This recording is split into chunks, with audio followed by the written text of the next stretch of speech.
Well,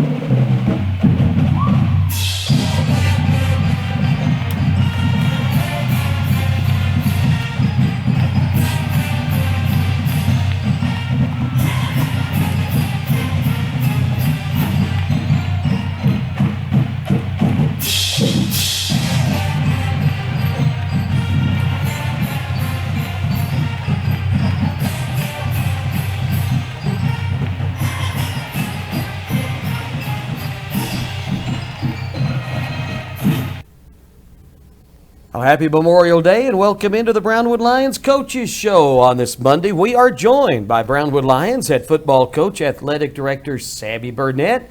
You in your Lions shirt, me in my Ranger shirt. We look great this morning, don't we? I always look good, Carl. Well, I know that for sure. All right. Not really.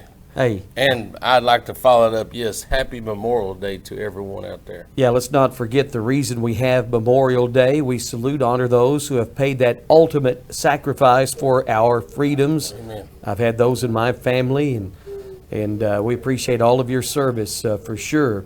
All right, well, how was your weekend? I know you spent Saturday in Burnett. Well, here you go. We'll start. We'll look at that in a moment. What else this weekend? What have I done this weekend? I had graduation. I had my stepdaughter Tatum graduated, and also my niece Michelle Flettis graduated. So I did that, and we had a little get-together before graduation. And then my brother had a get-together on Saturday, so we did all that for those kids. And then yesterday I just set up a little. No, Saturday I went to Burnett for some reason, and then yesterday I cooked a little bit with probably one of the best fans of the radio show. My sister's in town. My nephew's going to go to the football camp, so she came to stay a couple of days with us. So we cooked some ribs yesterday and hung out, and I watched NASCAR, and she turned her head from the TV and visited. That's awesome.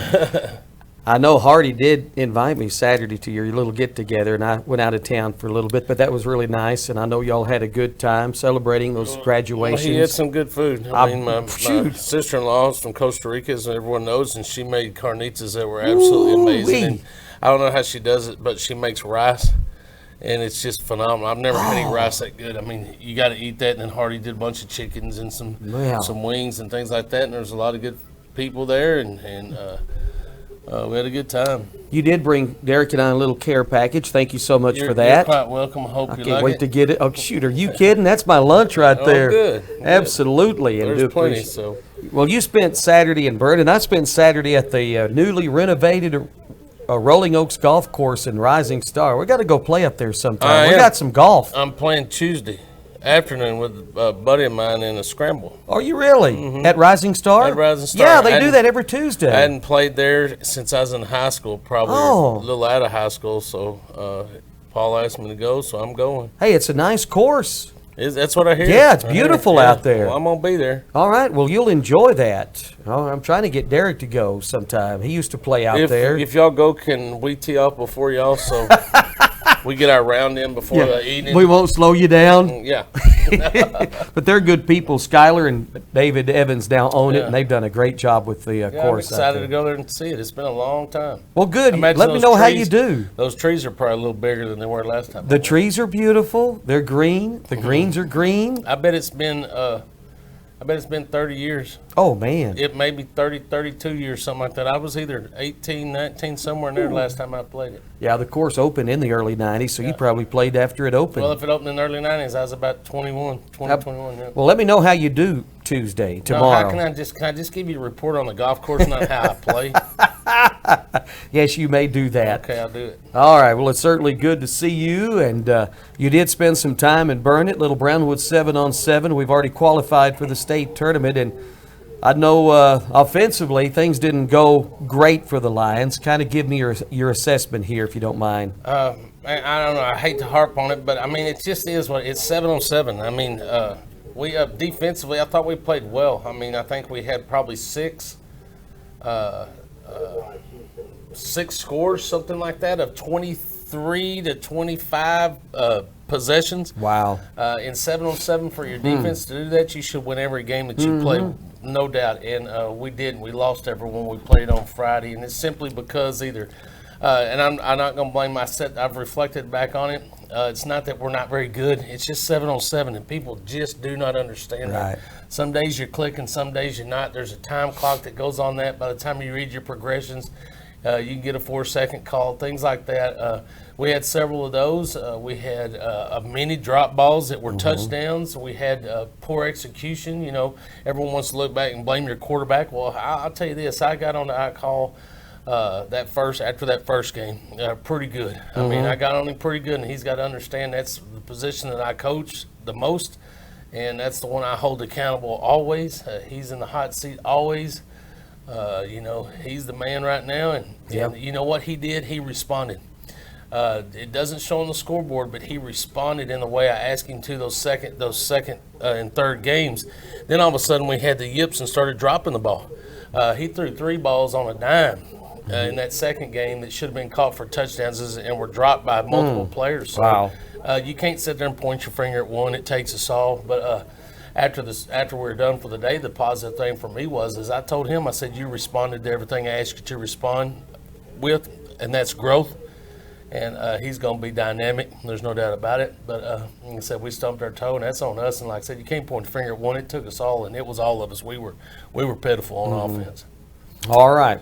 Yeah, so there's defensively, my 7-on-7 report right there. It was not fun. Defense never gave up more than 2 scores, which usually in a 7-on-7 that calculates to a win. Every time. Yeah. I mean, every time. I mean, we scored 6 the first game, 13 the second, I think 6 the third game. Yeah. That's just on us. And like I said, it's not, you can't point your finger at one kid. It was all of us, so we're all going to take the blame. All right, Brownwood will host its own 7-on-7 state tournament this Saturday. We'll talk more about that on Wednesday. I have that whole layout for you on Wednesday. Do you? Okay, you will. All right, so we'll talk about that on Wednesday and see who all is coming to town. Yep. All right, I know you're excited about the football camp starting tomorrow. I am. We'll kick off our Brown Lions football camp.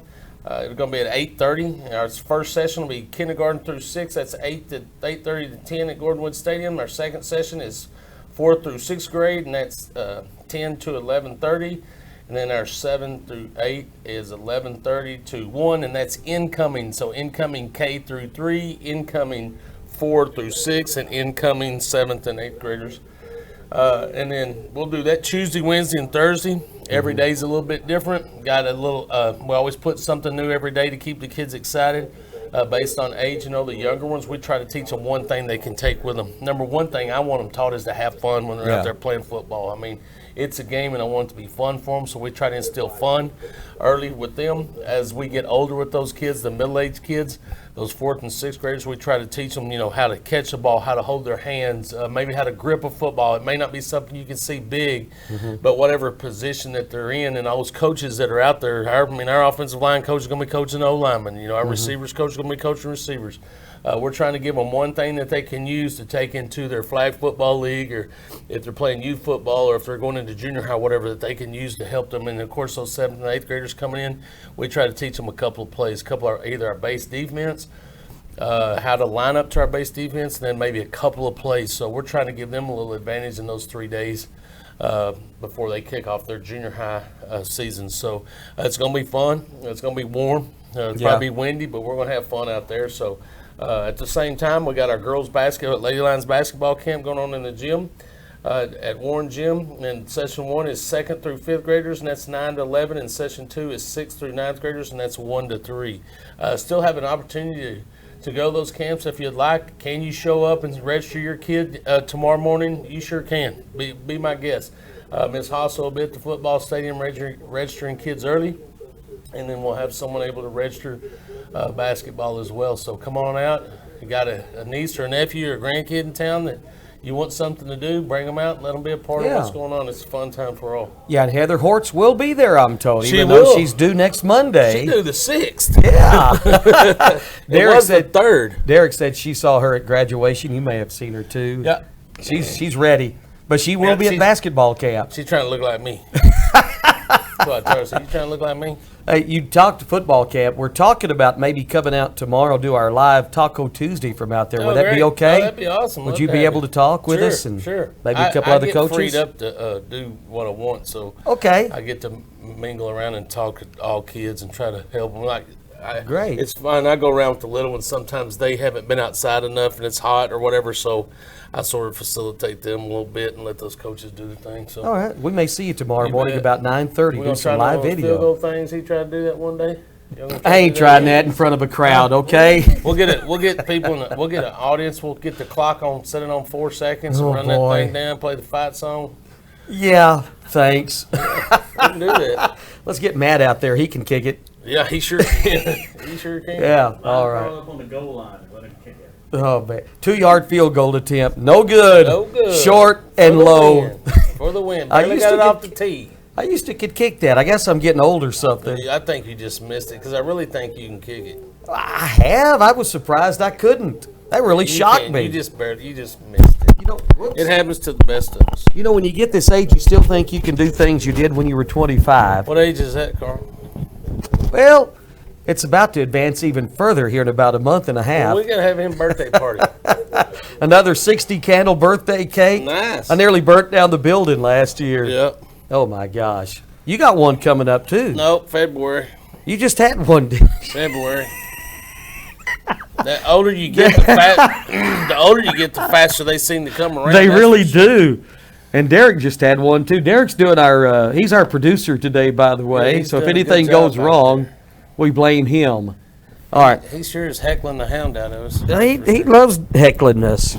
Hey, before anything else athletic-wise, because we got something else to cover here. I do want to mention that starting next Monday, I want to give everybody, just keep throwing it in the ear. Next Monday we have our Lady Lions softball camp. That's June the 6th through the 8th. So jump on that if you can. You can go by Lisa Hassel's office, our athletic office. They have all the camp pamphlets, laying out flyers, whatever you want to call them, on the table, nice and neat. You can also get a summer workout camp if you want that. We put that all together for the older kids. So go by Miss Hassel's and get that if you haven't done so, and get all the information you need for upcoming camps for the summer. We got a ton of them.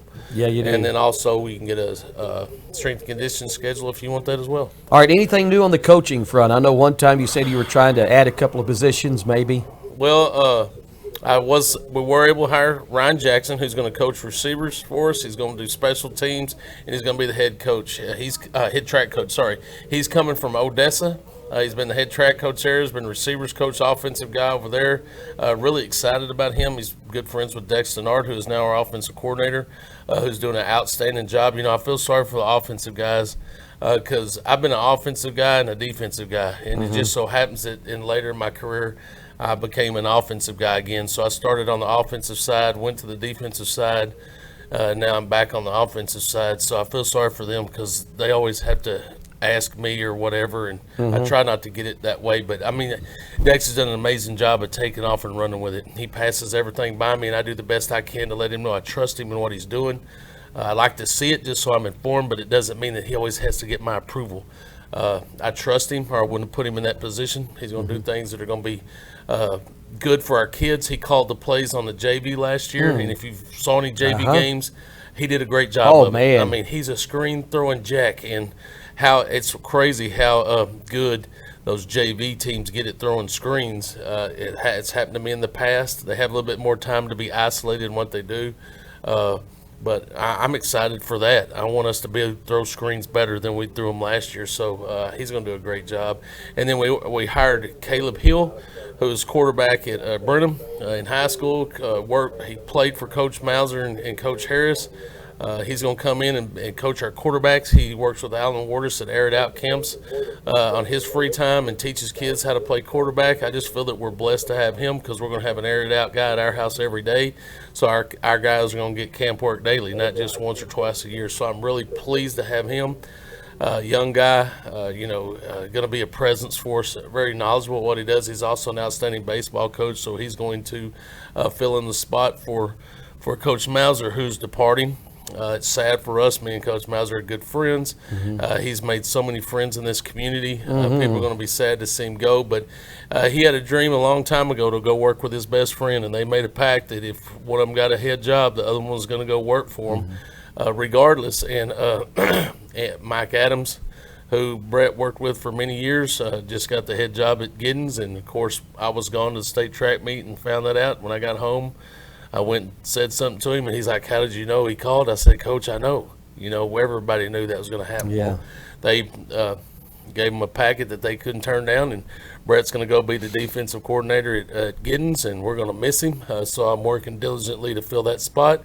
Have some real good irons in the fire, but that hasn't come to fruition yet. So still working on that, but have one more spot to fill, and then we'll move on from there. All right, good stuff right there. All right, and again, Wednesday we'll talk more about our 7-on-7 tournament. I can't wait to hear the list of teams coming in. I got it. I'm just not letting it out. That's till okay. Wednesday. Don't let it out. Keep it in till, till Wednesday. How's your knee, by the way? It's getting better. Okay. My buddy prescribed me a one of those steroid packs for swelling. Yeah. I'm real cautious of what I take nowadays because of my previous experiences, and he gave me a pack of steroids to take, and it's helped tremendously. Good. So I'm getting around a whole lot better, and I'm thankful for that. It's amazing how many people listen or watch the show, because I've had 3 or 4 ask me about you and your knee. Yeah, that's they crazy. heard us talking about it last week. I went to the you know how karma is, man. I wasn't being a gentleman or something. I don't know what I was doing. I was glad that I walked out, went to the Boys and Girls Club event benefit. It was an awesome night. Went with Dr. Bon Young, who's a friend of mine, and his wife, Brandy. And then Dr. Young and his wife were walking out at the same time. So we're visiting. We crossed the cattle guard, and I'm joking about, don't step in the cattle guard. Mercy. Just me being Karma. me being a knucklehead. So we're going across a field. It's dark. Mm-hmm. And they have mowed down the pasture so people can park in it. Well, my wife is about 5 feet behind me, and I guess Dr. Young had his arm on his wife, and they were walking out. While I was walking ahead, I thought I was leading the pack. And as I turn around, my wife goes, I can't see. I'm going to step in a hole. So as I turned around to wait on her, I kept walking, and guess who stepped in a hole? And I mean, not a little hole. It was a big one. Oh, man. And down I went. Ouch. So I tried to roll over on my back so I wouldn't hyperextend my knee, and my foot stayed where it was. So I got dinged up. But the good thing was that Dr. Young was parked that way, and we were parked over there, so he didn't see me fall on the ground. Okay. I could roll around and whine for a little bit in front of my other guy, but I didn't want to roll around and whine in front of Dr. Young. So yeah, well, you're getting around better today, I noticed. Well, I'm almost running. There you go. All right. Speaking of running, I got me to do some. Yeah, I got in last night, saw the last 10 or 12 laps of the Coca-Cola 600. That looked like a really good race. It's long. Yeah, it was long. Longest race in NASCAR. 600 miles is a long ways. But the race itself was long, though. Yes, there's, one almost record number of cautions and that's what they were talking. And all that they were talking about the top 20 out of those. Everyone but 1 or 2 was under a caution at some time or another. Yeah, other than a couple of people towards Austin the end of the Dillon race was involved in an accident or a caution Golly. or something. So my guy was in a bunch, and I thought I sort of tapped him out. He was a lap down at one point, and forever, half the race, he was sitting at 8th or 12th and couldn't move up. And I'm like, oh, it's just going to be one of those races. And I'll be dang, at the end, there wasn't a wreck. And how he split them and got through there and got up there and wound up almost winning that sucker. He wound up getting second behind Denny Hamlin. So I got to give Joe Reeves credit. That's Denny Hamlin's his boy, so he got him another W. So Denny wins. Kyle Busch, your guy, finishes second. How did the Stars guy do? Kyle Larson. Here's what's crazy with him is he had so many penalties out of the pit, like 3 penalties for loose equipment, tires running out, something happening. He had 2 wrecks, ran into the wall twice, and I'd be dang if at the end of the race he wasn't in the lead. Oh, my goodness. I mean, if there wasn't a caution late, he'd have won it. Wow. So it's a crazy night. Yeah, the last couple of laps, I really thought Kyle and Denny were going to get tangled up, and Kyle kind of backed off a little bit. He did, and everybody wants to say he's just nasty and all that. And I know a bunch of other guys that would have turned that car around and would have won that race. His Denny slid up in front of him to take his air away so he wouldn't get a run on him, and Kyle backed off and let him have it instead of letting him wreck. Right. So everyone will say he's a bad boy. He has a bad boy persona. He's not really a bad guy. He's a good guy. So good job, Kyle. Yeah, absolutely. I have a little more respect for him now because he could have spun Denny Hamlin. And it would not have been his fault either. It would have been Denny's fault. Right. All right. What else have we got? Anything else? Oh, no. I don't know. Derek, anything? Not that he knows of. Derek is a player. I'm going to finish smoking that pork butt this afternoon. So. Thank you again for the goodies. Yeah, I'll bring you some more. All right. Sounds great. Your stuff is amazing. Let me tell you what. All right, Coach, we will visit again Wednesday, more 7 on 7. We'll talk a little bit about the camp, and we may see you out there tomorrow morning. Yeah, just again, if you want to attend the Lady Lions basketball camp or if you want to attend the football camp, just show up at the time slots for your kid, your grandkid, your nephew, your niece, whatever that may be, and we'll get them in. All right, sounds great. All right, Coach, anything else? Yeah, I'd like to thank those that make the show possible. Of course, Auto Glass Matic, Bruner Auto Group, Syntex Body and Paint, Syntex Equipment Sales, Citizens National Bank, Dan Hill Containers, Dr. Bon Young, Dr. Pepper Bottling Company, Edward Jones Investment, Henrik Medical, Howie Enterprises, Humphrey Peets, Landmark Life, MC Bank, Painter & Johnson Associates, Smith & Sharp Agency, Sonic Drive-In, Stanley Chrysler, Texas Bank, The Real Talk with Chad Valdez Podcast, Weldon Wilson Electric, Western Bank, and Willie's Teas. Coach, thank you much. We'll visit again on Wednesday. You bet. Have a great day, Brownwood. Brownwood Lions head football coach, athletic director Sandy Burnett. Coaches show every Monday and Wednesday at this time here on KOXC 101.3 and video streamed on the KOXC KBWD Facebook and KOXC.com.